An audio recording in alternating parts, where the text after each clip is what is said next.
Okay, welcome everybody to Wall Street Reporter's Next Superstock, a live stream July 14th. We are back with the hottest stock, definitely hottest stock under $50 right now in the market, Nextech, NEXCF.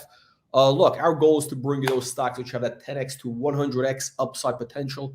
Companies going after massive multi-billion-dollar market opportunities, key inflection point, multiple catalysts in place. Nextech is delivering. Evan, welcome back. Thanks, Jack. Great to be back. Nice tie, by the way. Looks good. Thank you. So I'm wearing this just in honor of the big move in Nextech. Evan, we're going to talk about the fundamentals. I want to give everybody the update on the fundamentals, but I do need to address the technical stuff that's happening in the market because we have some major things happening. The stock is now, it's just broken above the 50-day moving average. Yesterday broke above the 200-day moving average, which is a major event. Very few companies today have accomplished that, right? Like if you look at the statistics, 80% of the companies are below, or 90% are below that. They're all below the 200. Yeah, the 50. We're starting to see some of the disruptive innovators, like the Cathie Wood stocks in the last month they've been bottoming out. Some of them are trying to get above the 50, but Nextech right now, if you look at the relative strength, it's amazing. The volume is really confirming what's happening because every day that it's been going higher, the volume has been increasing. We're seeing higher and higher volume every day on these big moves. And if you look at what happened, deja vu all over again. It feels like June of 2020. And I tell you what, if anybody wants to look at that chart, pull up a chart. Don't listen to what I have to say. Just look at the chart of Nextech. Last the full time 3 years, the 200-day moving average. What happens every time the stock breaks out above the 200-day moving average? I don't want to sound over promotional, but just pull it up. I highly recommend everybody to look at what happens every single time the stock broke above the 200-day moving average. So on that note, Evan, I think we should talk about the fundamentals that are really. I want to bring up one other thing because I mean, look, I've been at this now for 4 years, and we started out at a 25-cent IPO 4 years ago, and a couple of weeks ago the stock was down at our IPO price, and I was getting calls from investors, and everybody was very upset.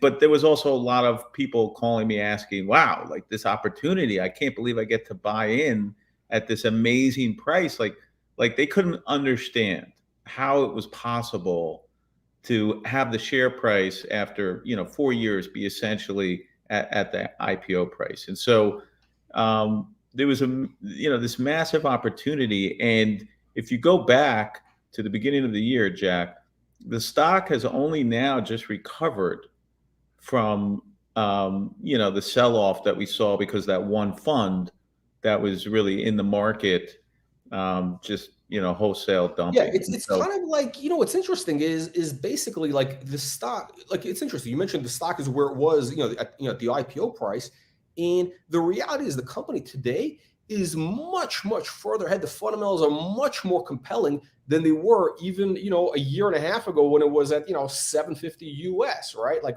it's the fundamentals, the opportunity is much bigger today. And I think what happened was we had kind of, I guess, like your point, this anomaly after that January financing, the stock, this fund, they were dumping shares, and that kind of artificially depressed the stock. It's almost like a balloon, one of those balloons in the water. What do you call that? A beach ball? They're trying to hold it down, and as soon as you let go, it pops back up. So the stock is just getting back to kind of where it was. So it does feel like, but let's add, I think, Evan, we should add, very important is the news that's coming out, in the last couple of weeks, the news that came out this week with the whale, as people are referring to.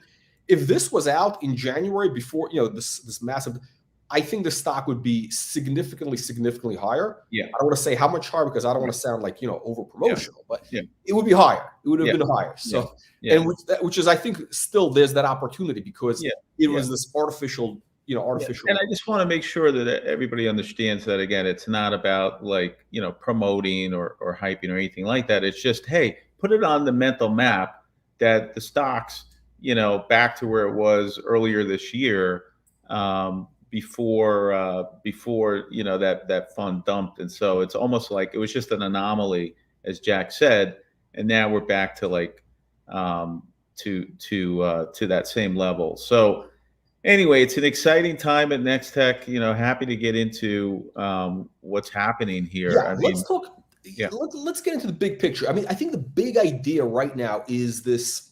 We can't really, underemphasize this. Or overemphasize it. It's the transformation of the $5 trillion retail industry, e-commerce.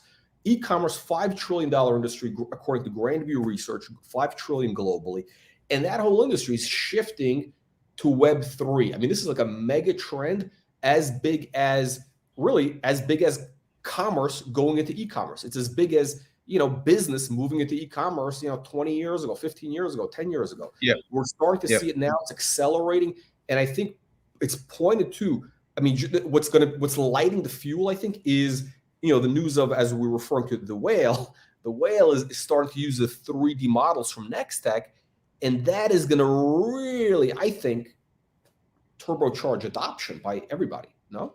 yeah. Well, I think there's no doubt that the adoption is happening at a much more rapid pace than at any time in the past. But again, as it relates to Nextech, I think it's important to just kind of reset that, on June 16th, Jack, we came out and announced that we were repositioning the company for Web 3.0, for this transformation, that we were winding down the e-com businesses, that were going to bring in another couple of $1 million in cash, and that we were going to focus solely on our fastest growing business, which is by far the 3D technology products that we sell. And we've become a pure play tech company. It's the first time in our history that I can say that. And our renewable software licenses are now the fastest growing segment of our business, with over 300% year-over-year growth, as we reported in Q1 of 2022. And we expect that to continue. We are anticipating and seeing a continuing of the demand and growth in our 3D and AR technology for the foreseeable future. And it's important to think about this as a decade-long, mega trend. This is not a flash in the pan.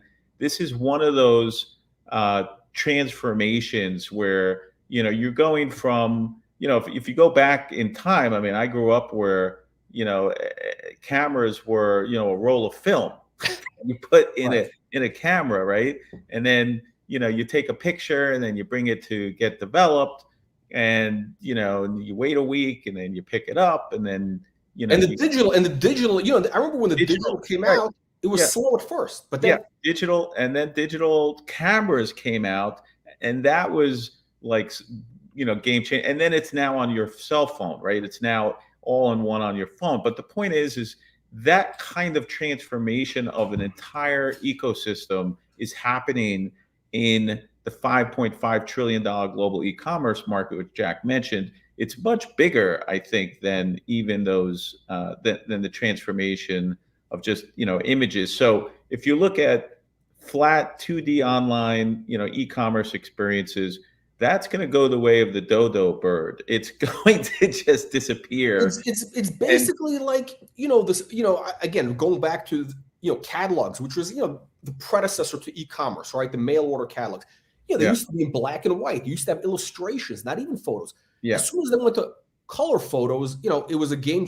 Again, sounds so like quaint and old fashioned, but it was a big deal. And this thing is a bigger deal because the whole thing with e-commerce, with, I guess, the big thing that everybody's been trying to get, the magic, the solution. I'm trying to articulate this.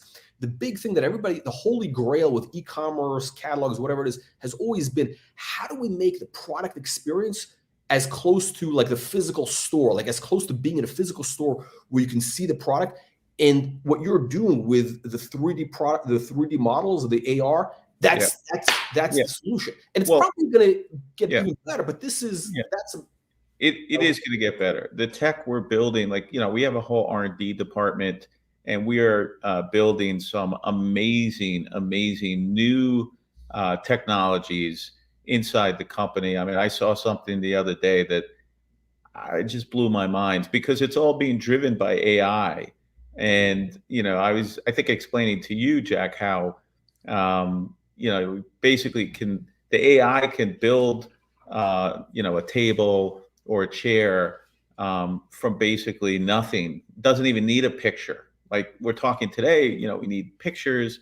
I mean, it does it from literally just a swatch, and the AI is able to create content. And so there's a whole new world that's being built behind the scenes as far as the production, and it's all being driven by one thing and one thing only, and that is ROI.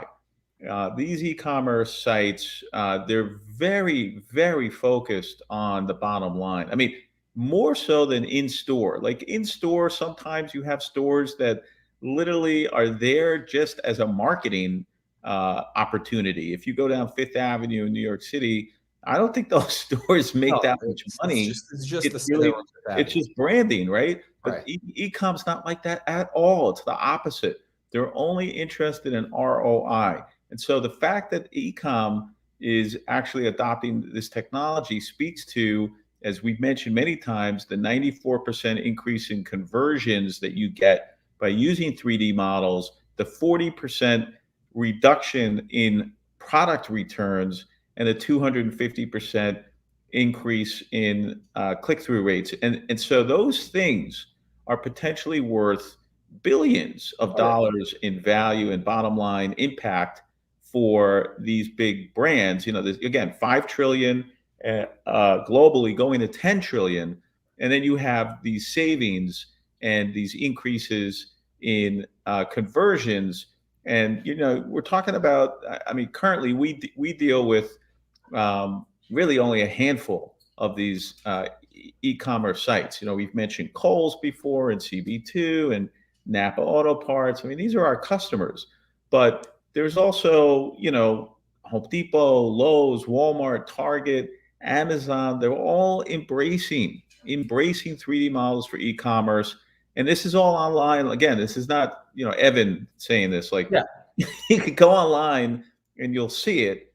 And e-commerce right now, I mean, I don't know about you, Jack, but I buy almost everything through e-com, almost everything. And so, home goods, garden, home decor, furniture even is now, because of augmented reality, 3D models, furniture is a big Well, new this points to what you're saying is the augmented reality. The reason why people are able to buy like furniture and bigger items, whatever, because with AR, with the 3D models, they can actually see what the product looks like as yeah, close to a physical experience. yeah, And yeah. this is and here's the thing which we should also address. And this is, Nextech really is a beneficiary of this kind of, the challenges in the economy with, like, recession.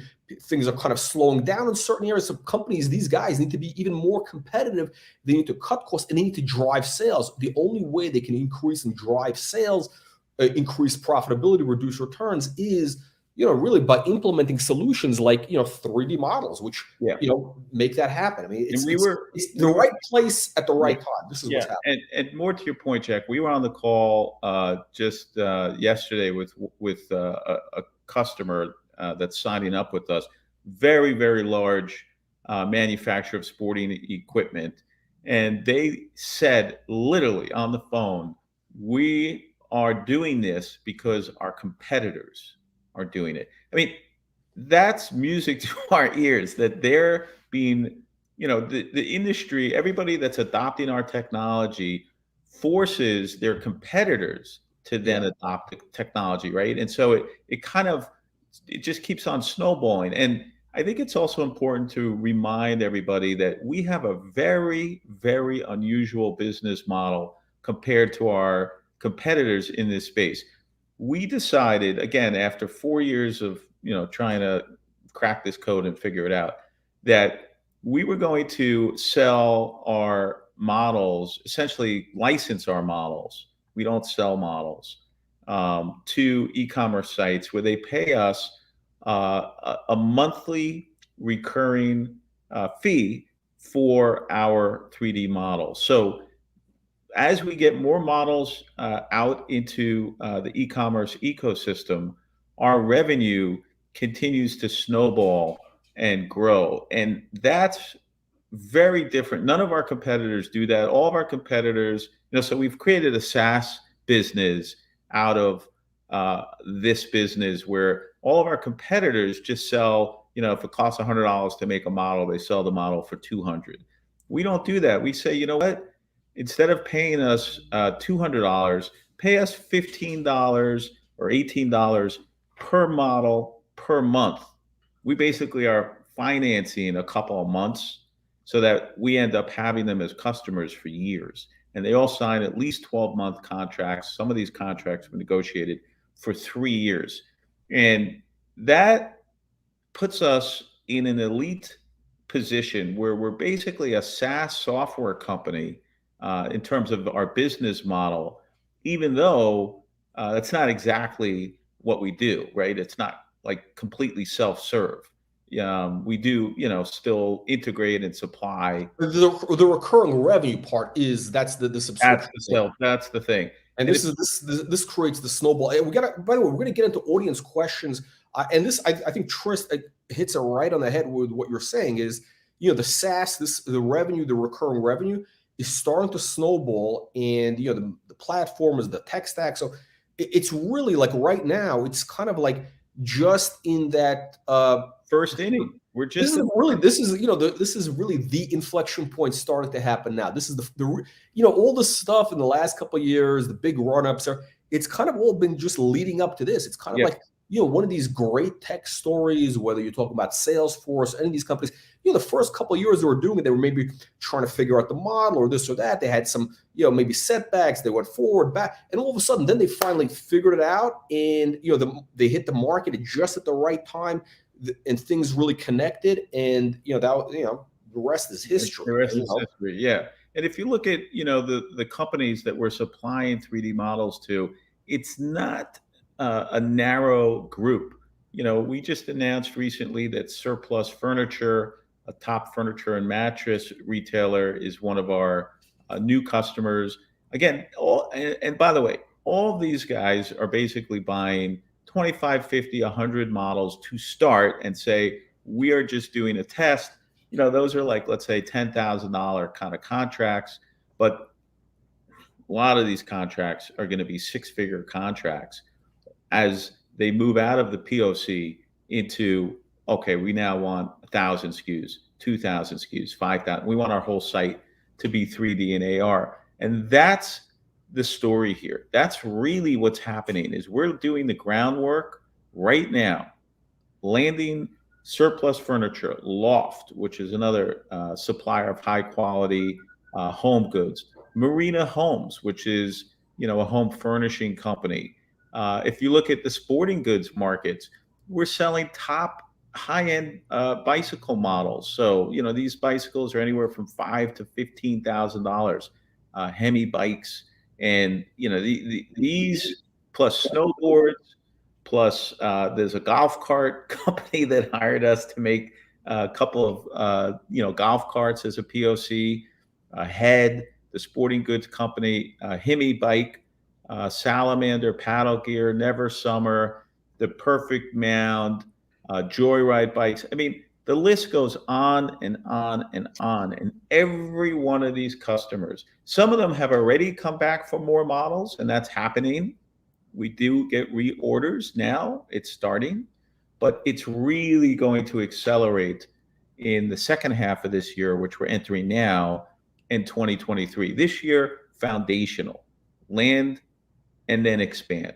That's really what we're doing. And then if you look at the agencies that we work with, we now have partners with marketing agencies that are starting to bring us pretty big brands like Nutella, whiskey glasses from some glass companies. I mean, Evan, from what you're saying, it's very broad. It's basically it goes all back to the big theme, which is everybody in e-commerce is going to shift to the 3D product models. And again, the only game in town in terms of being able to do that scale, if you want to have 500 SKUs, Right. 1,000 SKUs, is really Nextech right That's now. it. So Yep. this is, and I think what's going to happen is, and again, we've been waiting for this to happen for a while. The Apple AR glasses. I know this is supposed to happen a year ago. It's Yeah. supposed to happen, I think, now in Yeah. Q1 of next year, and I think they'll have a price. So there's going to be things, and that's going to lead into the AR map. So it's going to be the setup is amazing. And again, the market, I want to go back to again, this is not all about a stock, a chart, or whatever it is, because I want to talk about the fundamentals. But the thing is this, the reality is, Evan, you've been on Wall Street 30 years, we know the chart, the price is kind of the lead. It leads where the fundamentals are. The chart action, the price action, the stock kind of tells you where things are going in advance. Just the way it is in the market. Nothing you can do about it. Usually, interestingly enough, as you mentioned, being a student of the market for 30 years, you'll notice that companies, before they release earnings, if they're positive earnings, the stock tends to creep up before the earnings. If they're negative earnings, the stock tends to go down a little bit before the earnings. And I don't know how or why that happens, but it happens. It's pretty systematic. It's pretty predictable. And you see this over and over again. So yeah, I mean, the stock is an indicator. It's a leading indicator. The stock market, not the stock, but the stock market is a leading indicator of what's happening. So, it's a very interesting time at Nextech, because all the stuff that's happening with the 3D modeling, I think we've talked about over and over again. And, we're happy to talk about it because it's now becoming a bigger and bigger deal, especially with the Prime Marketplace announcement. But having said that, Jack, we're getting really excited about the ARway spinout, because that is heating up in a big way. We still, we look at that, and that we spent about a year commercializing, getting that, to the point where we could start selling it. And it's still just getting started. I mean, that really, we're in the first inning. They're like, let's say, warming up for the first inning. And as they're warming up, their backlog is starting to fill. They have about 10 huge early adopters. I'm talking airports, college campuses, hospitals, sporting venues, telephone companies. We already announced that we're a partner with Ericsson. They're very interested. Government agencies, they're all interested isn't even the right word. They want to use the tech, but the tech is like just moving out of beta into commercialization. And so they want to test it. So there's a period of time where that'll be going on, let's say, in the next 30 to 60 days. But when ARway actually goes public by that time, which, I hope is around late summer, that we will, at that point, already have landed a number of deals. And that's super exciting for us, because our investors are going to get, as we've recently announced, at least 3.2 million shares are going to go to Nextech shareholders. And there's a possibility, Jack, that number goes up. And the reason why that number would go up is that Nextech shareholders are essentially getting 20% of the shares that we're spinning out as a dividend. And so if the valuation of the spinout goes up, there'll be more shares. And if, again, if we land a deal, that's basically a signal that the valuation has gone up. Nextech shareholders can get a bigger dividend, which is what I'm always fighting for shareholders, because I'm largest shareholder. Your interests are aligned. And by the way, anybody who's watching this, there's a demo here on YouTube on the Nextech, the AR maps, the spin out. It goes into all the details. I think the most recent demo was about 3 weeks ago. So it's really amazing stuff. And that thing is, so I think when that comes out, it's going to be a real game changer. But, here's what's interesting. With the spin out, I think that is going to be another catalyst, another inflection point for the stock where people start to see it in a new way. Just like, when you made the announcement to go into the pure play tech model and to, get out of the e-commerce business. I know a lot of people were worried, the e-commerce, they get all the revenue. So and as soon as you announced, essentially jettisoning the legacy e-com business, which was relatively low margin, the stock took off.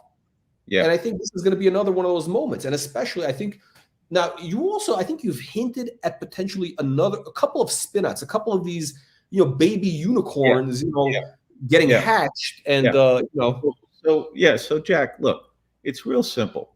My number one goal is to increase shareholder value. Obviously, the spin out of ARway is going to be a hugely determining factor, but the plan is to do additional spinouts.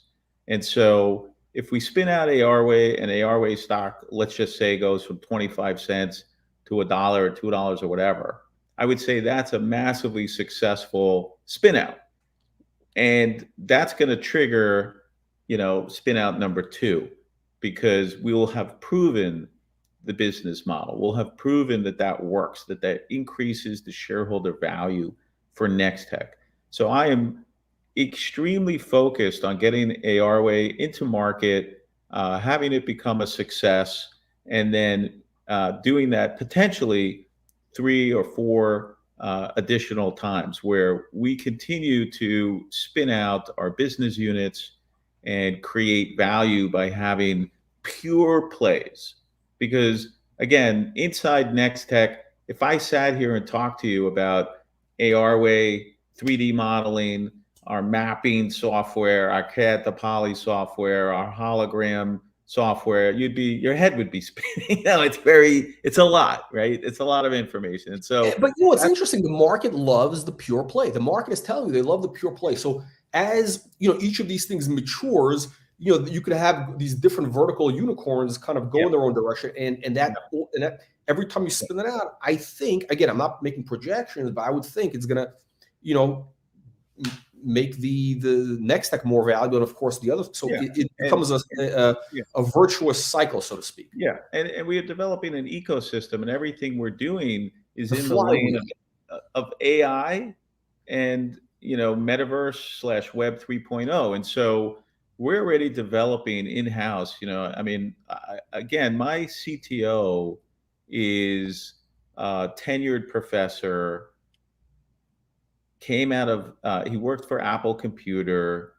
He's a ML, machine learning, AI expert. And we're developing in-house. This is behind the scenes. And, I'm tempted to kind of come on the show and show some of our investors some of the AI that I'm looking at. And just, it's stunning when you see AI, because it's like you're looking at something intelligent, right? Like artificial. It's intelligent, but it's not a human. But you could tell that there's like some intelligence there, right? And it's really, what do they call the uncanny valley? Is that what they call it? It's like you're not sure if it could. Yeah, it's amazing. I don't know. All I know is that it's something that could potentially be worth, billions of dollars if it's directed the right way, and if it's, it's not easy to figure out how to turn, something in the R&D lab, bless you, into $1 billion business. You're making me sneeze. You're coughing. This is and we're 2,000 miles away. Evan, I want to actually touch on a sensitive topic for investors, a very sensitive area, which there's a paranoia with a lot of these Canadian, especially Canadian listed companies, is, oh my God, the stock has run up. Is the company going to do a financing? Because they're worried about this. Is there any financing that is on the table? No, no, there is no, listen, again, my background's Wall Street. I know how it works. I know what everybody's thinking. And yes, it is quite common that when a stock goes up for the CEO to go running to raise capital. But that's not going to happen at Nextech. Why?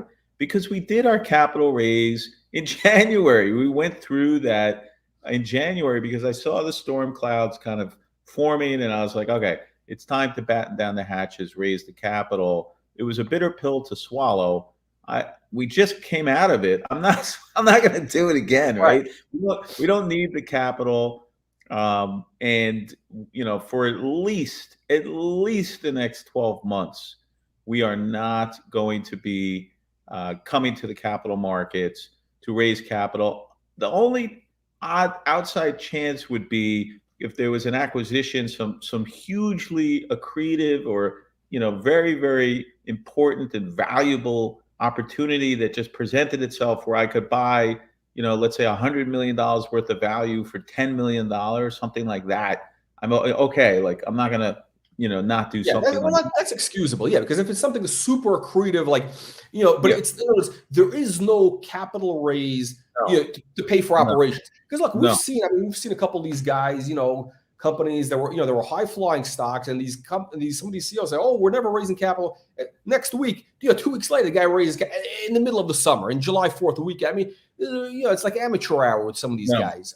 The good no, thing I got to no. tell anybody watching this is, next, Evan, I know you was 3 years plus since you came on the program. Every time you said you were not going to raise capital, you actually did not raise it. So there was no like one of these things. The track record is solid, unlike some other micro cap companies out there. So I think we could be assured that there is no raise for 12 months at least, unless again there's going to be a massive potential Yeah, acquisition, something which yeah, you just can't say no to. It's going to be like something crazy. But there's yeah. nothing. You don't need to raise money to keep the lights on. No, no, no, not at all, not at all. In fact, and again, I just keep reiterating, as the largest single shareholder by far, by far, not even like close. Like, I have something like 10 million shares, right? For for me to do anything to dilute, I'm diluting myself, right? And so I'm not interested in diluting myself or our any of our other shareholders. My focus is increasing shareholder value, and right now we have enough cash. We've taken a lot of cost cutting measures. Our burn is sub a million. We've really, and it could go down even lower. Like, there's a path to potentially a 500,000 without disrupting. Then get a spin out. So Yeah, there's really the every company. every time we do a spin out, we reduce our overhead by 100 to 200,000. Think about that. Every spin out is a whole business unit that all of a sudden, has their own capital and their own bank account. It's like, so. Yeah, there's an enormous effort underway at Nextech, again, to create shareholder value, to unlock the value that I've been working on creating over the last 4 years. The first thing is going to be ARway that we spin out, and I'm very, very confident that we will likely have additional spinouts. And I'm already working on making that happen. So, Okay. yeah. Evan, let's get into audience questions because we're gonna, I don't Yeah. want to make these a 2 hour, we get a lot of people saying, oh, these things drag on. We're gonna get to the audience questions right now. I'm not even gonna ask anything else. Okay. Let's start from the beginning. Okay. You want any comments on the news the other day? Who's the whale, the prime whale? Everyone knows who the whale is. I'm not going to say the name. So. Okay, Pitts is asking, I would love to hear more about the NFTs. NFTs? What is it? Tech stack? Yeah.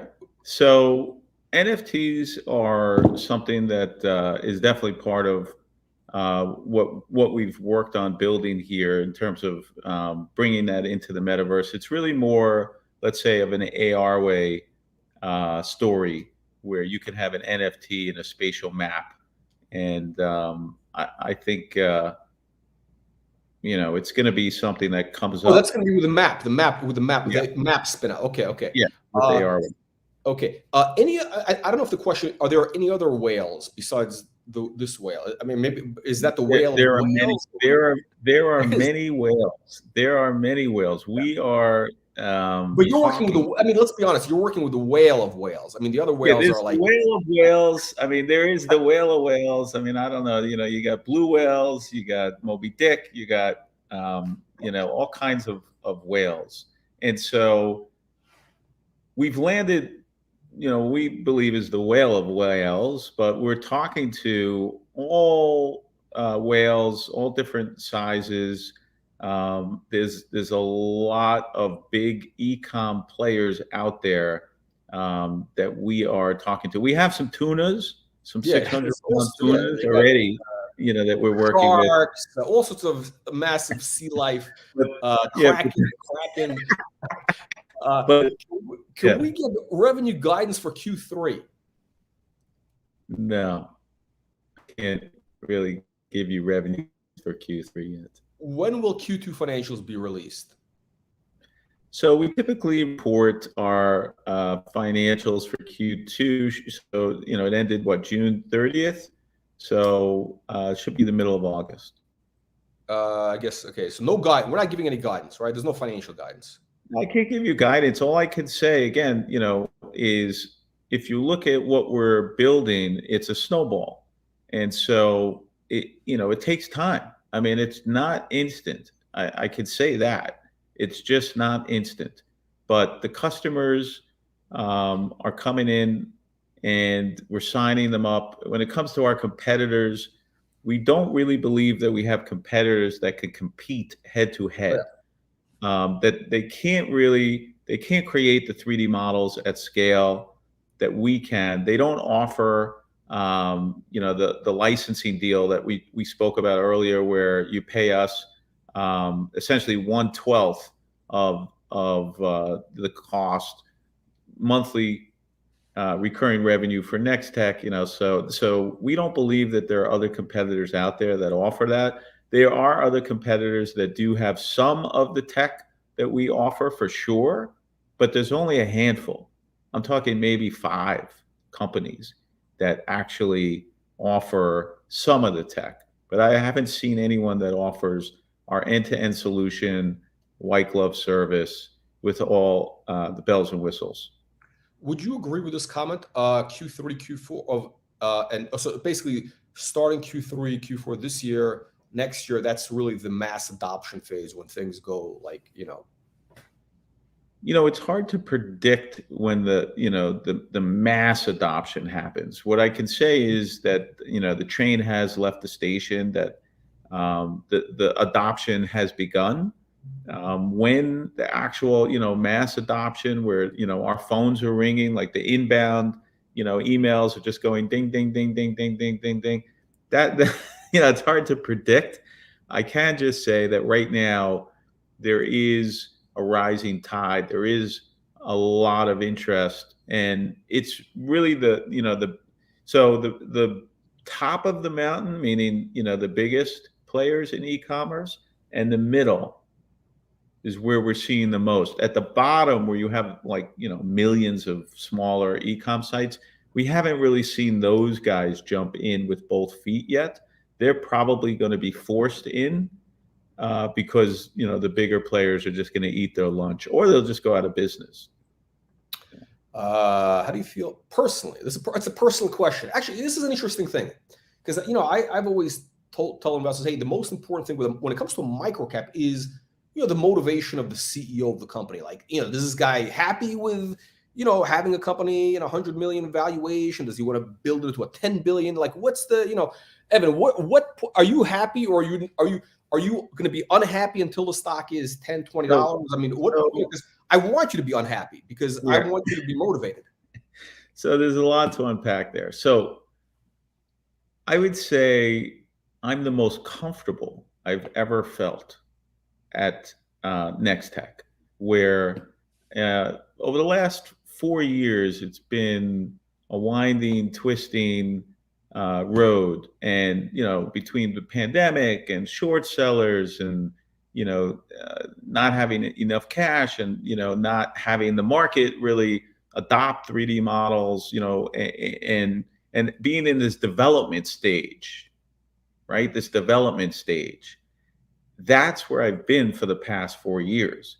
Now we're in the monetization and commercialization phase. And I've never had that feeling before that I have today, where it's like, okay, this is a done deal. All I need now is time.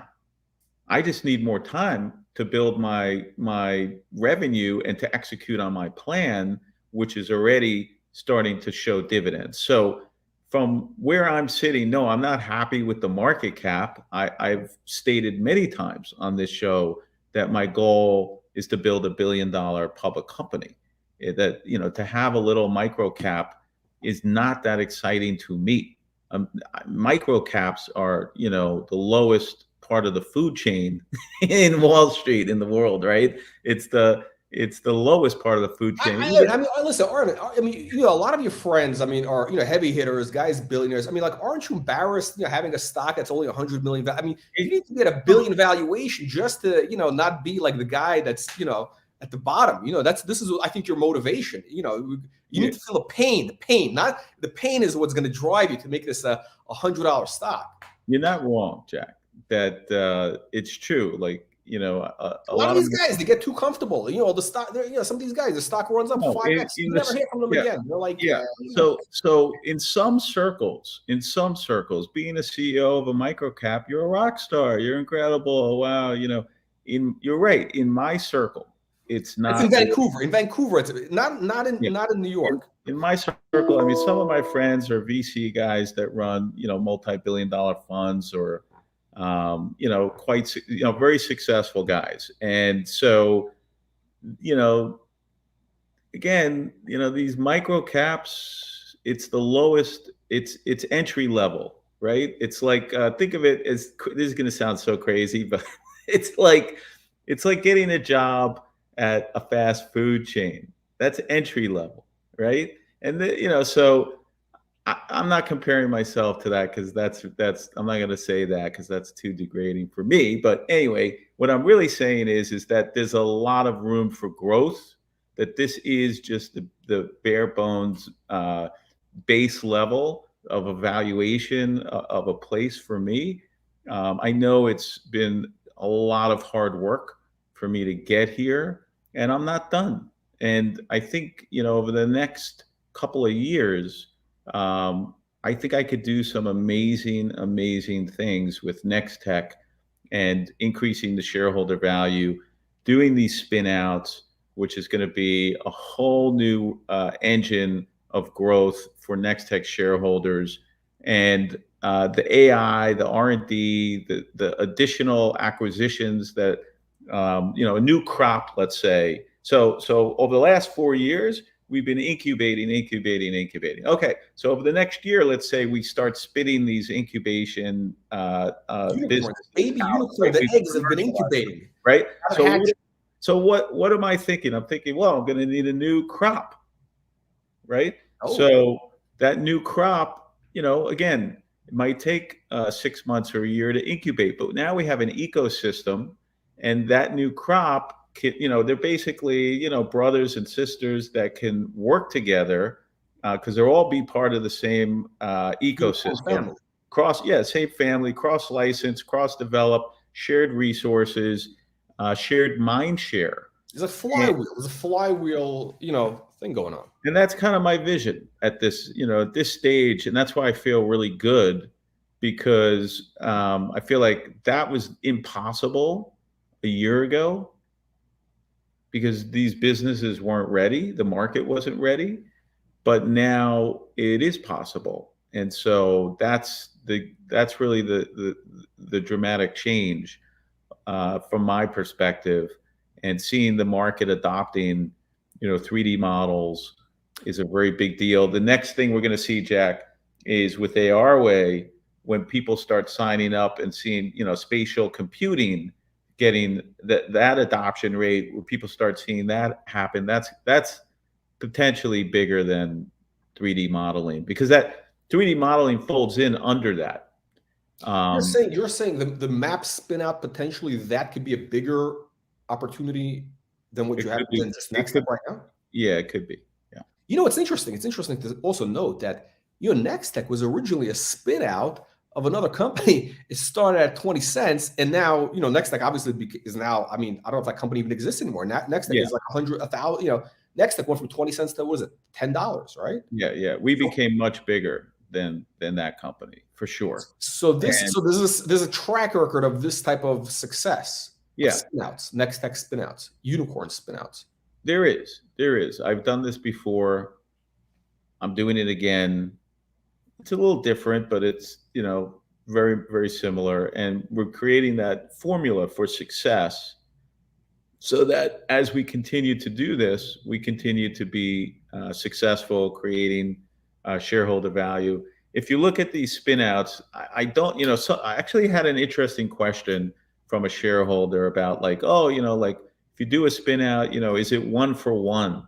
Like this, like if the spinout happens, and let's say it's a 25-cent IPO on the spinout, does Nextech go down by 25 cents? The answer is no. It's not 1-for-1. Not at all. Okay, so that was the question. T-Mart, how many 3D models can Nextech provide for the Prime e-commerce marketplace per month? Yeah, that's a good question. Yeah, we're actually testing that now. Like we're in that phase where we're trying to see how many we can produce per month. But, you know, we want to get to at least 10,000 per month. I mean, that's kind of what we're gunning for. And that's not easy to get to. But that's what we're going for. Interesting question. I mean, you've been talking about the cat, the poly. Because you know, it's interesting. You've been talking about it like it's a major deal. I don't think a lot of people really understand, you know, how big of a deal it is. And I think this guy Keith, I think he kind of understands those. So, can you address this question? Yeah. So I'm actually, I think, gonna drag my CTO out of his lab, his R&D lab, and pull him onto the show to maybe demo some of that really cool tech. So it's really, you know, the ability to configure, you know, take a CAD file, turn it into this lightweight poly, but that's not where it ends. It ends with being able to take that 3D model, essentially click on any kind of substrate, so any color or any material. You click on it, you know, let's say there's a menu of all these different colors and materials, and then you click back onto the 3D model and it magically changes color, the whole model. And you could do it piece by piece, part by part. So you could do prototyping. Prototyping is a huge, huge opportunity in business we don't really talk about, but we're building in the background a whole new offering that we expect to launch, and we'll talk more about. It's roughly, you know, 60 days out, but you know, there's a lot happening behind the scenes with our technology. Anything with Alibaba? Who's Alibaba? No, I'm kidding. I'm kidding. So, I mean, that's a totally different market. I mean, you're talking about Asia. We have had some conversation with them. They do business in a very different way. So, you know, we've kind of left that one alone. Let's see. Okay, so yeah, Cat to Poly. This guy's, I think people are apparently, okay, I think we'll have to get a demo of the Cat to Poly so people understand, because it sounds very technical. You know what it is? It is, yeah. I'm going to try and simplify it. It is, because it's not fully formed yet where we can show it to you as like a product, right? Like the AR ties 3D. You know, this is a great question. I mean, this is, I know, I don't know if this guy's serious or not, but I mean, I always am like, hey, what is, because I'm like, you know, you got to think big. Like, what could make this thing a $100 stock? Only Again, you. I don't want to sound you can do it, Jack. Only you. No, I'm just here to amplify the story. It's got to be the No, you fundamentals. need one of your charts with an arrow that points So $100. to If I write $100, then for sure it's going to go there. This is yeah. this is And what the some people are regulators saying. will show up I on wish your. it was the case. By the time you finish with that video, the regulators will be at your front door. Yeah, like knocking, right? It's like hilarious. So look, go, Jojo, you know, $100 would be, a $10 billion valuation, right? So let's try, and get back to where we were, which is, we said we will, the goal is to get back to to get to $1 billion valuation. So, that would be, if we get there, that would One be step at a 10. time. One step at a time. One step at a time. Yeah, 100 just seems a little outrageous to talk Yeah, about. but you know what? Listen, last time you were on, we talked about that Taser company. The Taser, that was a stock. I think they were on a Wall Street report like years back. That thing went from like 50 cents. It was 50 cents or to $200. I mean, it took years. It took a decade or so. But it got to it was a 200 bagger basically. So. And nobody believed it. Nobody believed this crazy. I mean, I don't think anybody still. But they're doing $1 billion. It's. You never know, right? I mean, really. I mean, you can't rule it out if you do. I mean, what would you have to do, basically? I think that's the question. What would need to happen? Go. A guy named Go Jojo says $100. So Jack goes, it's possible. No, and why not? You can't rule it out. But let's all joking aside. I want to meet Go. Seriously, I want to meet Go in person. But he wants to be on NASDAQ. But no, all joking aside, really. Wait, what else? Who else do they call Go-Go's? Go. Have you heard the word Go before? Go what? Go blank. No? No, I don't know. It was, I think it was a hedge fund guy in the 60s or something. Wasn't it like a guy? There was some guy. I remember this was a thing. But the path, let's all joking aside, right? And we're not saying that the stock is going to be, just to take that off the table. It's not like supposed to be some hype. Yeah, let's not talk. But let's say, you had the model business was doing, let's say, 100, 200 million, right? A couple of years from now, right? Is that possible? In a couple of years to do 100 million revenues? Is that a rhetorical question? Or no, seriously, is that possible? I mean, anything's possible, Jack. You know that, but I'm not projecting right now. No, we don't want to, right? So look, the bottom line is that we're building a business that's in the right market, right? We're not in yesterday's technology that's being left behind. We're in tomorrow's technology and today's technology that's leading the charge in a transformation of a huge market, a multi-trillion-dollar, not billion-dollar market. That means that we're just in this very, very special place. It's a rare moment in history and a rare moment in time. I thought it was going to happen in 2019. It didn't.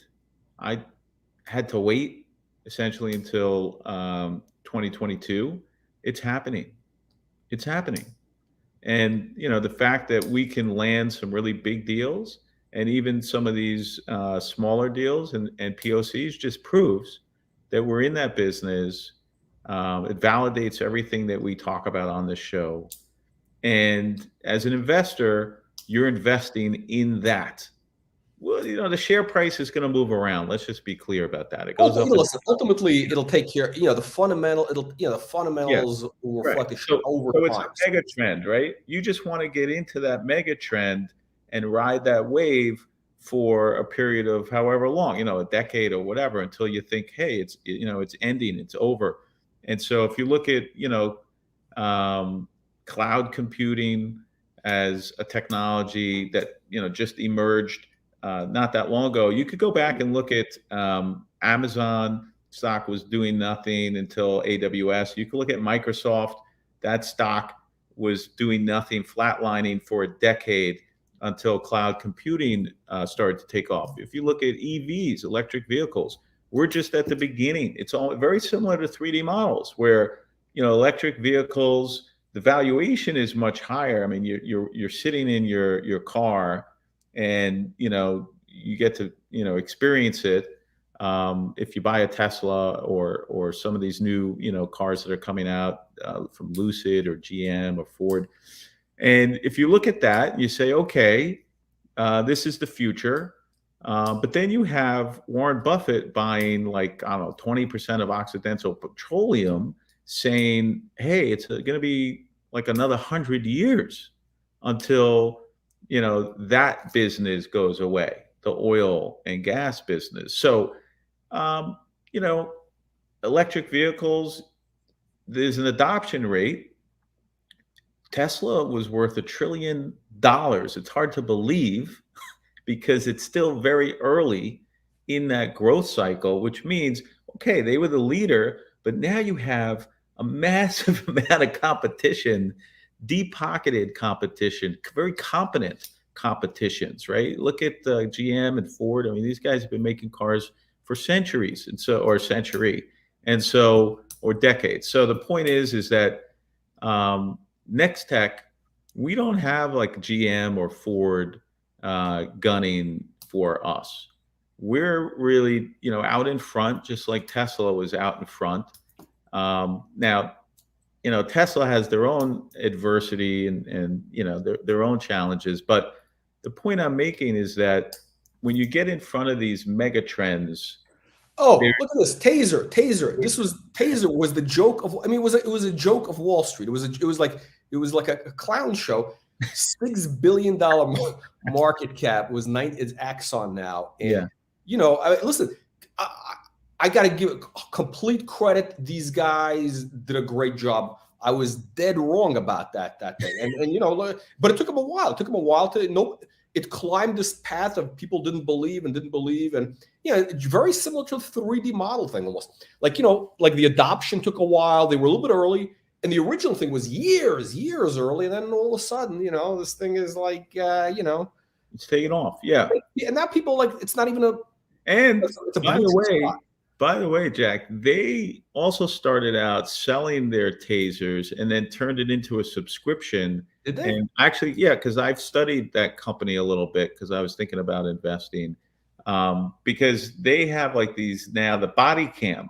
The cams, yeah. That's all taser, by the way. That's a whole. You're right. So a company can start on one thing and then they go into other, just like and a lot of the greatest companies today, the business that they have now is completely different than what they had 10 years ago. And same thing can happen with Nextech, with spinouts. Essentially, I think ultimately Nextech is much beyond just AR. I think ultimately, again, I don't want to put words, maybe I'm just crazy, but I think ultimately it's going to be go much further than just AR. It's really going to become like a technology development company. I mean, it's my personal, maybe I'm crazy. No, I mean, to a large degree, that's what we've been. Except, we've had like these multiple divisions. At one point, we were doing virtual events, but that's not really the business today. So if you look at today's business, we have the Map Dynamics, MapD, which is our event platform that's growing quite rapidly. We announced like 70% growth in that business so far. And then we have ARway, which is just being commercialized and being spun out. We have ARitize 3D, which is in market and gaining market share. And so those three businesses, not including anything in R&D that we're still working on, which is, the CAD to Poly, again, is a managed service today, but turning that into a SaaS business is the goal and the focus. So that would be like another piece of tech and another operating unit. But at the end of the day, Jack, if you look at Nextech and you try and value it, it's hard to do because these businesses really are perfect public companies, but they're all inside of Nextech. So it's like, okay, am I buying 3D modeling? Yes.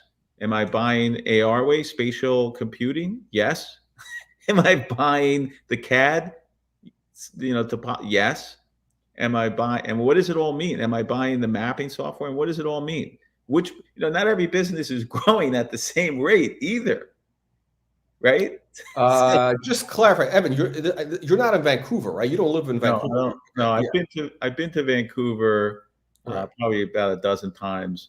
Well, this Um, is why the company's successful, because all the Vancouver CEOs, they're all on vacation in this. I mean, they're taking off the whole summer. Canada is like France now. it's true. It's true because And they only get like 2 they only months get a of month of sunshine. they get The rest of the year it's raining. I was in Vancouver once, and I tell the story because it's just it's so weird. It's so epic. Where you go to Vancouver, it's almost always cloudy, rainy. Okay, you kind of get used to that. And then the last time I was there, it started hailing. I was like, this is like biblical now. It's gone to a whole nother level. the heat waves. Yeah. No, listen, this is why. This is not, I mean, the company is lit just because the company has a Canadian. Listen, this is not like one of these Vancouver, let's No, face it, a lot of these Vancouver stocks, I mean, no. So our headquarters is right? actually Toronto. This is why it's a real company. No, It's no, an our American headquarters company. is Toronto. I'm a U.S. citizen. I do not live in Canada. I'm American, and again, I grew up on Wall Street.